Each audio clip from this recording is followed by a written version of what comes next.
Welcome to this lesson on mindful mental hygiene. In this lesson, we'll look at how you can more resiliently deal with mistakes and perceived negative events. The idea of mindful mental hygiene is based partly on the work of Jordan Peterson, who's a Canadian clinical psychologist and lecturer at the University of Toronto. In one of his lectures, he describes the process of mental hygiene by using the example of a student who fails a test or assignment.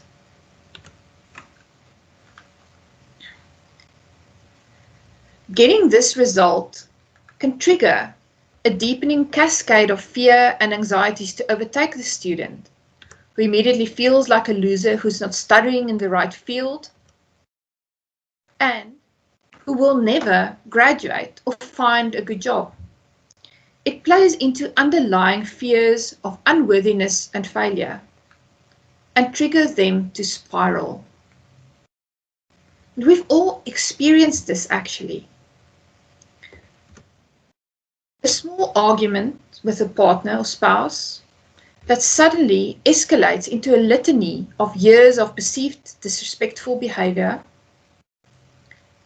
from somebody tracking dirt over a clean floor, for which the simple answer would be to give them a mop to clean it up, or letting them know that you're unhappy with their thoughtlessness, but instead it turns into a full-blown crisis in the relationship that can lead to a breakup, divorce, or a lot of emotional drama.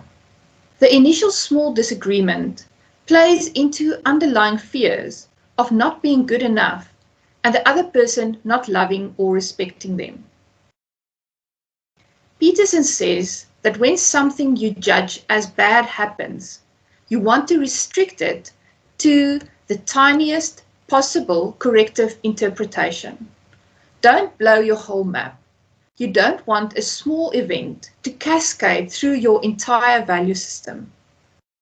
When a mistake happens, use the narrowest framework of interpretation in which to understand this.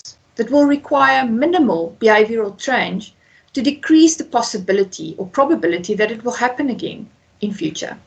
When you are practicing non-cascading, failing the test doesn't mean you're a failure who'll never get a good job.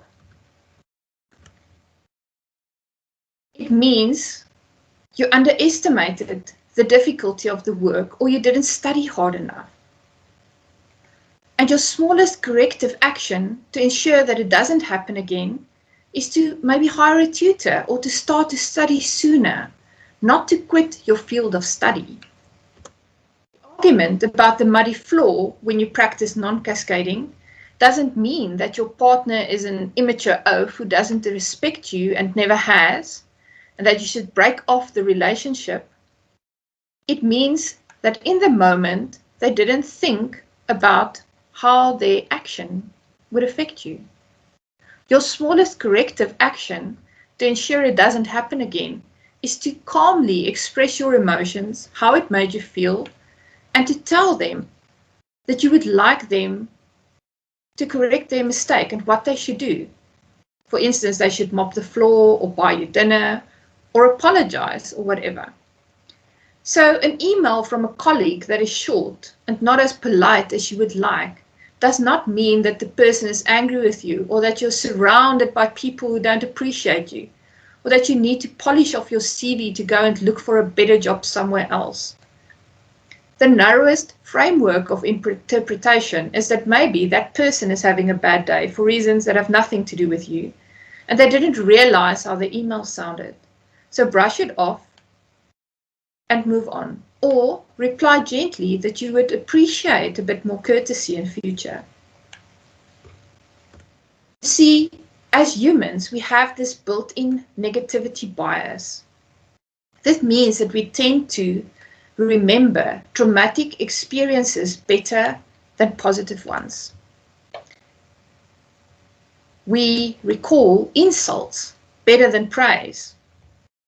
We react more strongly to negative stimuli, and we think about negative things more frequently than positive ones. This tendency is a result of evolution. Earlier in human history, paying attention to bad, dangerous, or negative threats in the world was literally a matter of life and death.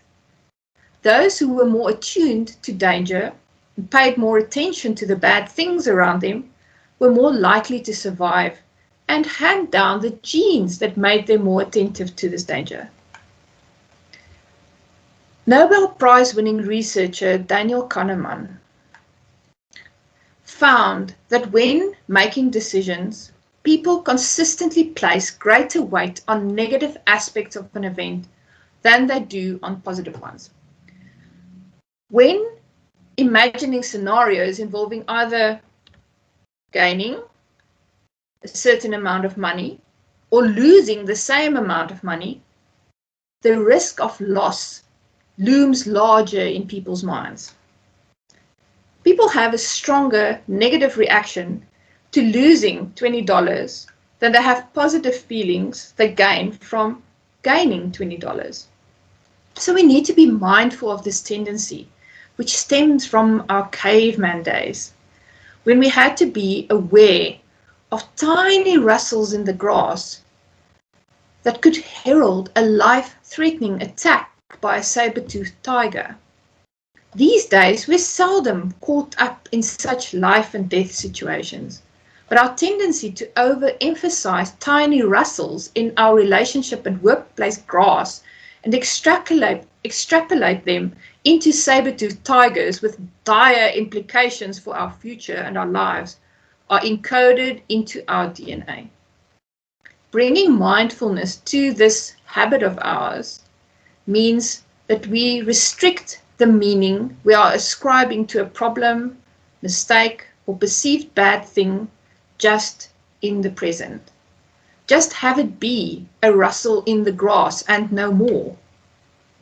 Yes, it's not ideal in this moment, but we don't pull and extrapolate it out into the future,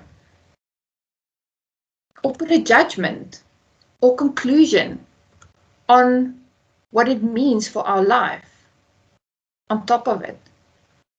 Remember that mindfulness is being where we are, when we are in the present moment only, and as we are, without adding judgment or extra meanings to stuff that is not needed. Not adding any stuff to the moment, accepting what it is without judgment, not personalizing the difficulty. Therefore, mindfulness is a great antidote for this tendency of us to cascade small negative events through our value systems and overemphasize them. And it's the key to emotional mastery, a happier work life, and relationships, and a lot more peace of mind. Never been more important than now. The term VUCA world was coined in the 1980s. VUCA is an acronym meaning volatility, uncertainty, complexity, and ambiguity. And I think you'll agree with me that the world has never been more VUCA than now. Living in a VUCA world means that we need curiosity, the ability to learn fast, and resiliency. Using mindfulness as a mental hygiene practice gives us some of these qualities that are so needed in life today. So here's your practice the next time a negative event, mistake, or issue crops up. First, become aware of your tendency to spiral and cascade it negatively into the future. Bring yourself back into the moment.